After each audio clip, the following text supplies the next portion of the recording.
And welcome to bexbugoutsurvivor. A little while ago I bought the night protector, which is an underquilt for a hammock, and it's made by ONETIGRES. The reason I bought the night protector is because it is iris shaped, and that really helps facilitate a straight lie right down the hammock. Now if you prefer a diagonal lie, there are hundreds and hundreds of vendors who'll sell you a rectangular shaped underquilt for your diagonal lie, and even ONETIGRES do a rectangular shaped for your diagonal lay, which is called the Trekker. The thing with the underquilt is it was a little saggy on the shoulders and I want it hugging round, so I decided to get some of this stuff and start making some modifications. This stuff is 3mm elastic bungee, not to be confused with stretch cord. I've got mine in 3mm, comes in different colours. I've got mine in this colour here, which I think is going to contrast quite nicely with the green of the underquilt, which I'm going to dig out now. This is a very short hammock.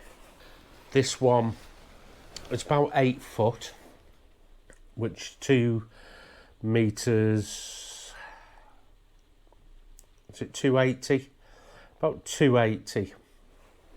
And the underquilt is roughly the same as this. So it really does encapsulate the whole length from foot to head like that, the underquilt, which is why I like this, but it's falling off the shoulder, so I want to elasticate it. Another modification, if I just come to this here, this is the end of the ONETIGRES underquilt, and it has a V cut, and I've stitched up part of it there because I have been testing this a lot. I know where its flaws are, so, and I know how to fix the issues it's got. Not big issues, you wouldn't notice if you bought it. I just think equipment, when I get it, I can spot flaws that can be improved, and the solution to improving them is quite simple. Initially all this wouldn't have been sewn up here, and it was quite open, and it was just letting in a little bit too much draft. So I'm going to unpick all these stitches eventually, maybe even at the end of this video, and put in a cushion, and there'll be a logic to it when it's all explained to you. Okay, there's the lightweight summer quilt, which is identical to this here, which is the winter, which I'm going to start putting the elastic inside the hem, and I'm hoping I can run some cord in there. The line has to come out halfway, so I've stitched it in at the head.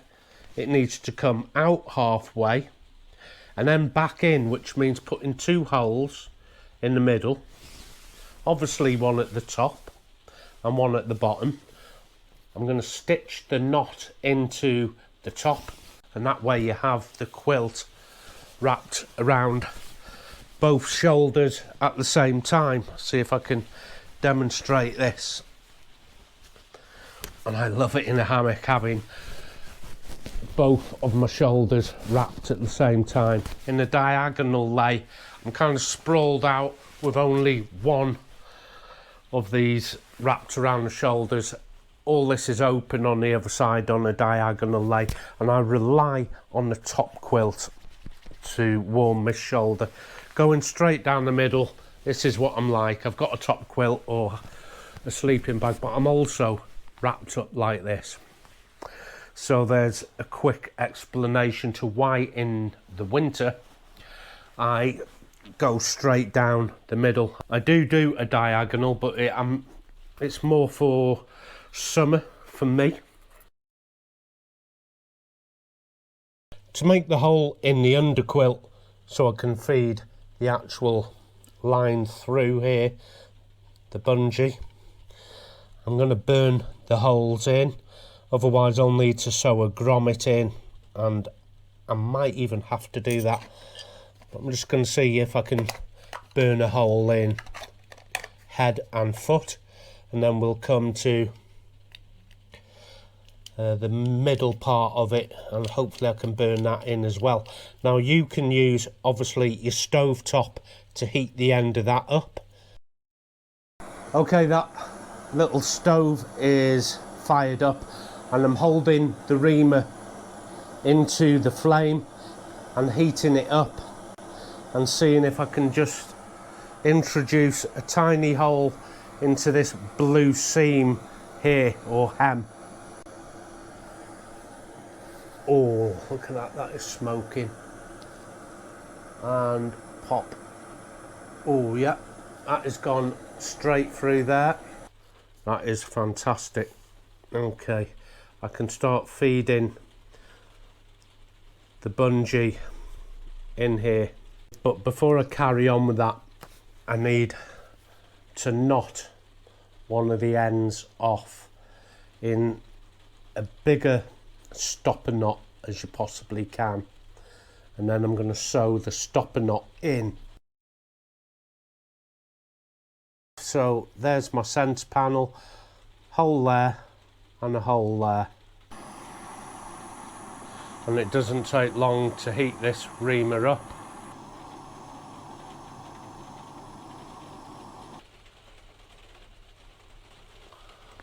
Very quickly. That's a lot better. It's a lot better. I'm just going to do the one side and complete it, because the other side is evidently going to be identical. So I'm not going to bore you with showing it all. Oh, that is glowing bright red there.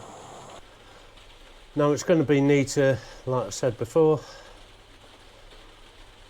if I don't come all the way through and sew a grommet in, but that's a lot of work for a budget quilt. It's a good little colour match, that the blue and that dark green. I was thinking of a red.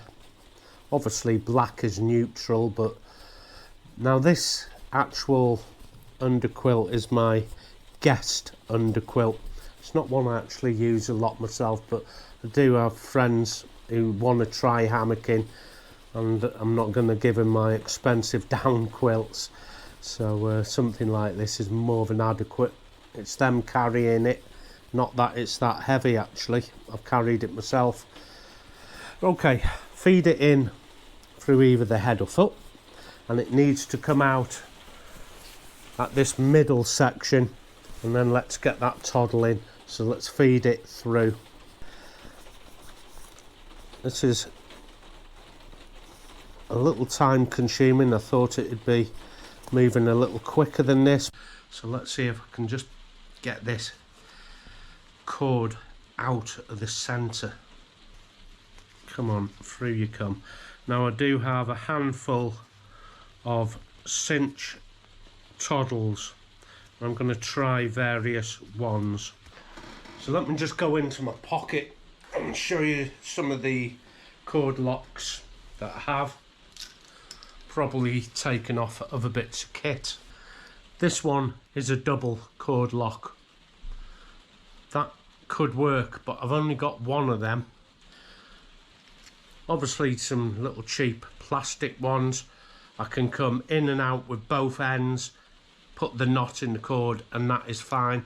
But I have some rather lovely brass ones here that I think I'll try with. So I need to make a little bend in it like that and push it through. Here's what will dictate if the brass is going to work or whether I need that larger plastic one. It does seem to be coming through. There you have it. So that lovely brass one has worked well in there. So all the adjustment is done from the hip area here while you're in the hammock. Toddle it up there, toddle it up there, bring it in on the shoulders, pinch it in on the feet.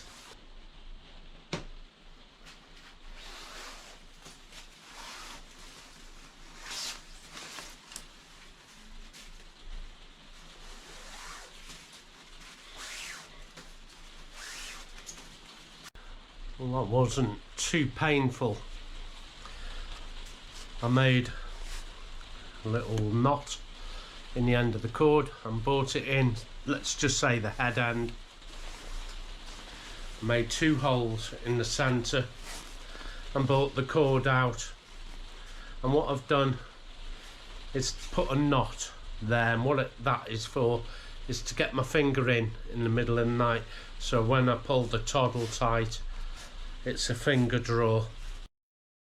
So I've loaded up a sewing needle with ordinary polyester thread, and you can see now it is pinched at the very top, that cord, and I'm just going to put a few stitches around that, and it will stop this knot from trying to slip back down inside the channel.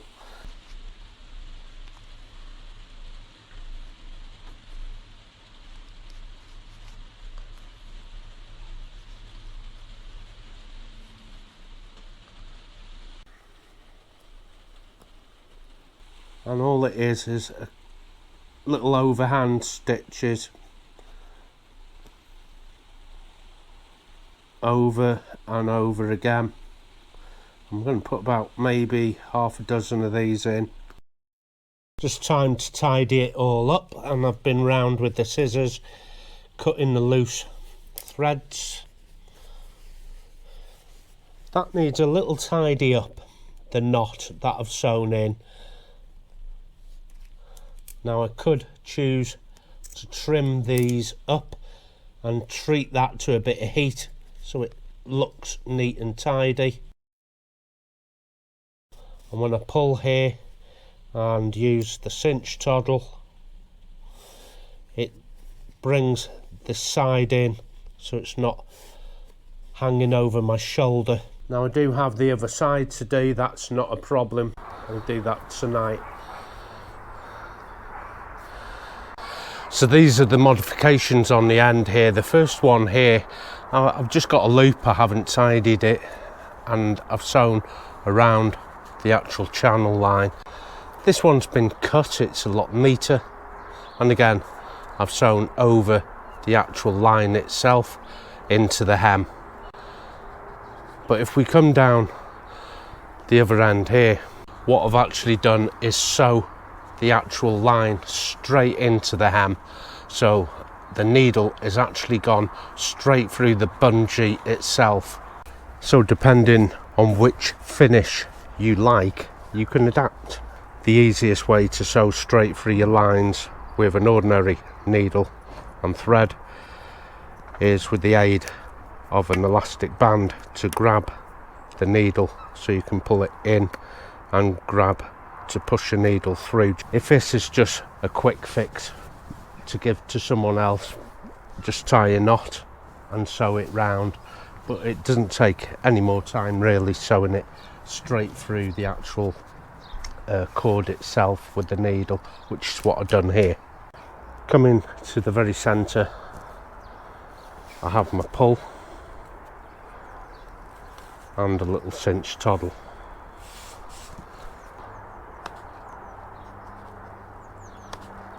Another modification that I've done is on the very end, how it's all connected onto a snap gate, then onto a key ring, then onto the hammock, and mine is anchored to the top end rather than it being anchored actually to the hammock. But if you want to anchor yours to the hammock, you can. I just find this far better. Another thing I've found with this particular quilt, this lovely soft green material here is lovely and warm when it's close to your body, and the inside grey here is actually pretty good at keeping some of the colder elements away. So it's a little left field, this idea, having it back to front. Of course you don't need to, I just find it has a lot better heat loss prevention, but I prefer it this way. So I have my summer and my winter quilts on by ONETIGRES. I put them on at the same time. It brings the insulation up to about 500 GSM, and I do use them back to front like that. And the green material is close to my skin, and the grey material here is against the wind. I just prefer it that way. Of course you don't have to do it like that, you don't have to do any of the modifications. So this is what the end looks like on the underquilt. If you're sat in the middle of the hammock, it can leave a gap here and let all the cold in and the heat out. So I'm using this lovely brand new jacket, and I want to make a cushion for this bit here. I'm using the sleeve, make the bung.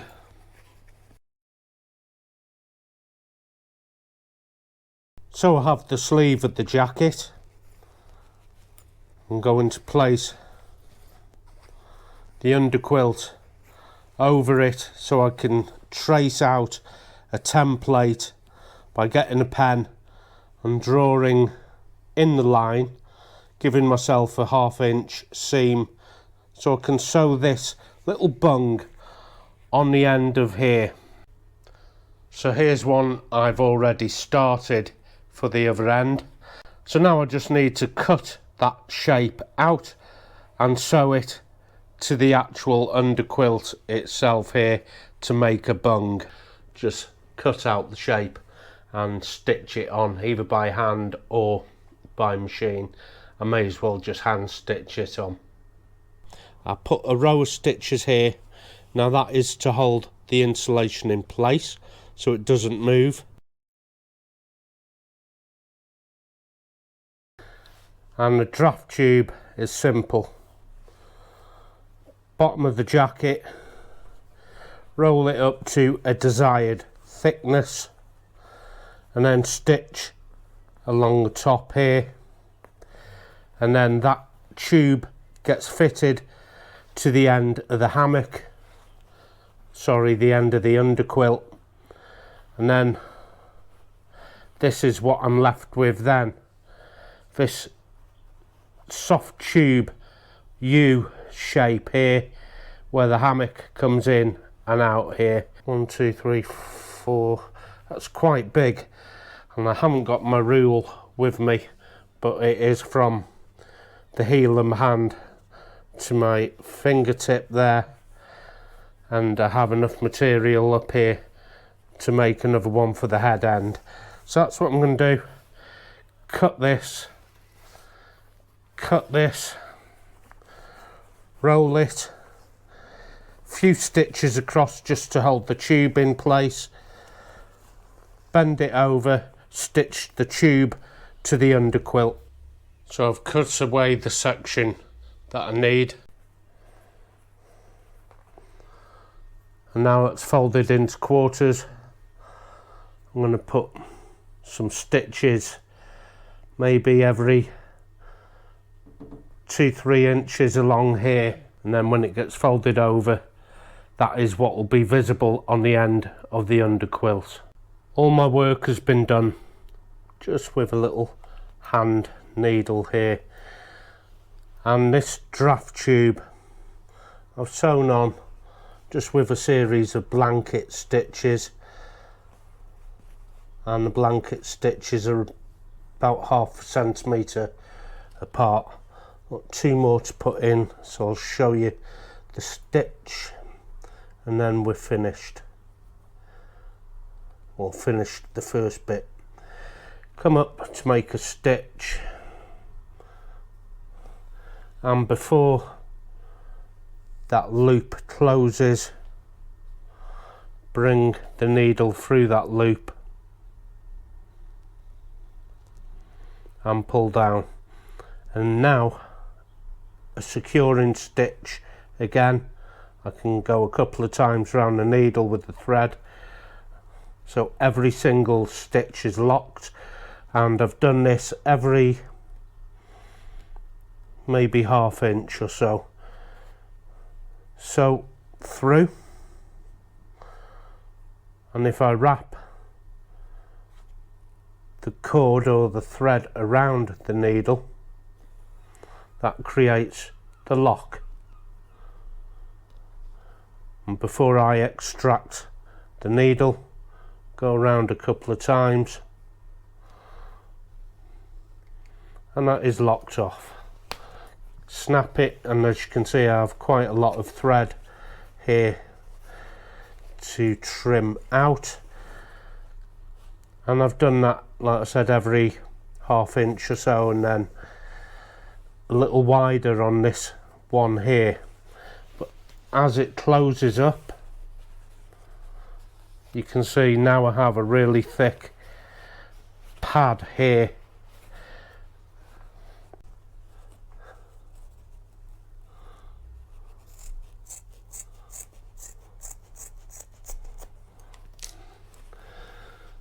And I need to roll the top over like that,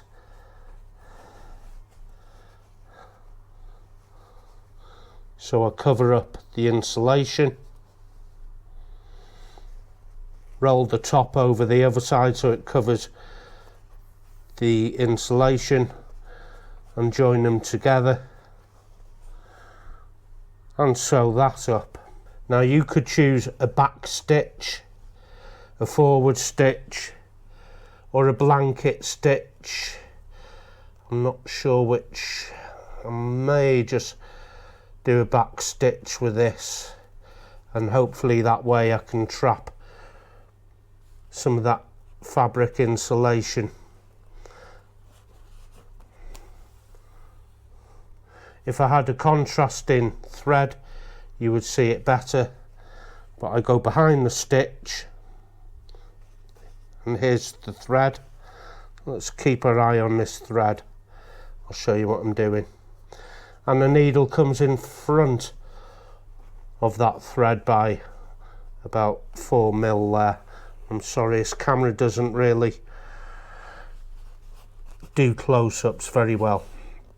Okay, and then I come back to the former stitch, and there's the existing stitch here in front of the actual needle. Now that needle comes out in front of this thread, and sometimes I can do it just by twisting the needle over like that, so the thread is in the middle, and out she comes. And then I revert back to behind the thread, in front of the thread, and I may as well just nip all this up now. Saves turning off the camera. Behind the thread, in front of the thread, behind the thread, in front of the thread.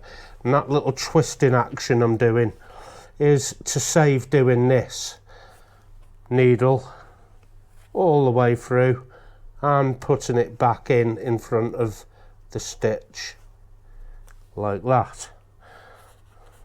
This is the alternative, bringing the whole needle out and putting it back in.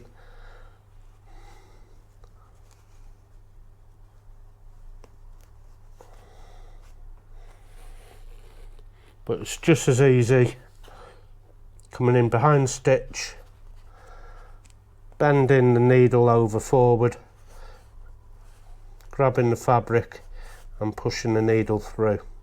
That is one side of the draft tube. The other is done in exactly the same manner.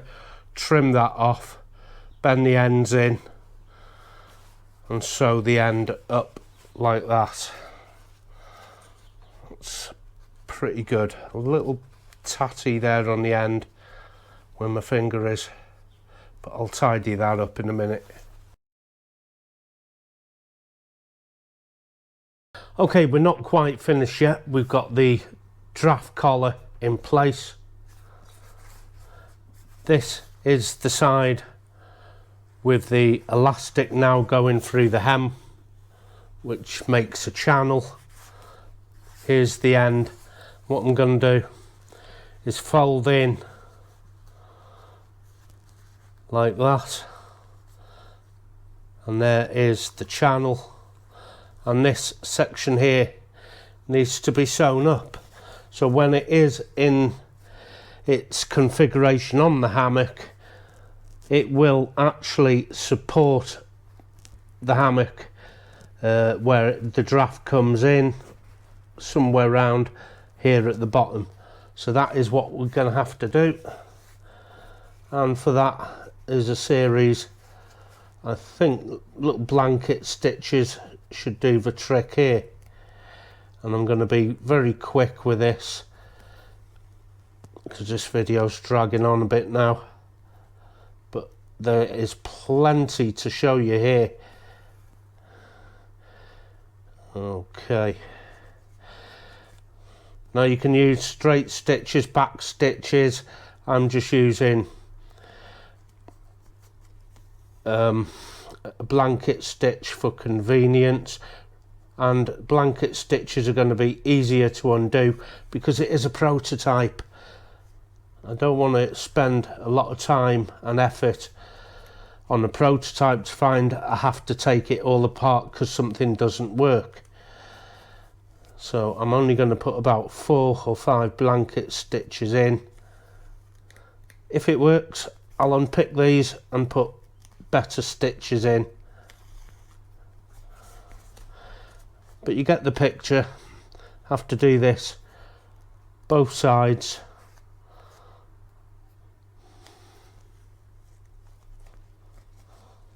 One there and one here. Fold in this in. Which way? Yeah, that way. Sewing that up, and where these rings are is what connects to my elastic suspension going either to my hammock or wherever you want to anchor off, and that is how that end looks. So when it is this way and I have my elastic here, it is actually lifting this section up here. So I'm just going to do the other side in exactly the same way, and there's that done. So I've weighted the hammock down by putting a pack in it, and we'll come to this end over here first. So this is the modification where I put the triangle in here. There's still a little gap, as you can see here, so although it's better, it's not perfect. Let's have a look on the other side. This is the modification we did with the draft tube. So there is the tube, and I just tuck the tube in. Now I've got 2 underquilts on this, so there's no gap in there, so the tubes work a lot better than the triangle. I've sewn in the bungee to the hem here,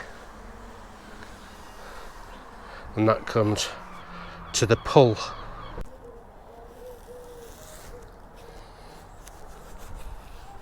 Draws all the shoulders in nice and tight around your head and your feet. And what I've done is clipped the underquilt together with this little beaner, and I've got the key rings through each end, and this keeps it tight around my feet. I'll put another one in on the head end as well, and it is totally separate to the cord that runs inside the channel, so I can't slide this underquilt up and down the hammock as you would a traditional style underquilt.